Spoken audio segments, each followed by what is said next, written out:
శ్రీకాకుళం జిల్లాలో భారీగా వర్షాలు కురుస్తున్నాయి. నాగావళి, వంశధార, మహేంద్ర తనయ నదులు ప్రవహిస్తూ ఉన్నాయి. హీరా మండలం గుట్టబరాజ్కు వరద పోటెత్తింది. గుట్టబరాజ్ వద్ద మొదటి ప్రమాద హెచ్చరిక కొనసాగుతోంది.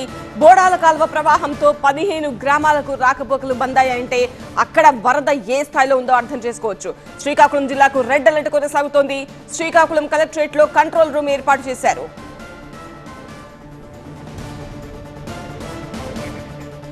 శ్రీకాకుళం జిల్లాలో వంశధార నది పరివాహక ప్రాంతాలకు వరద ముప్పు ఉంది. ఒడిషా నుంచి వంశధార నదికి వరద పోటెత్తుతోంది. గుట్టబరాజ్ దగ్గర గంట గంటకు వరద ఉధృతి పెరుగుతోంది. గుట్టబరాజ్కు 90,000 క్యూసెక్ల వరద ప్రవాహం ప్రవహిస్తోంది. అప్రమత్తమైంది జిల్లా యంత్రాంగం.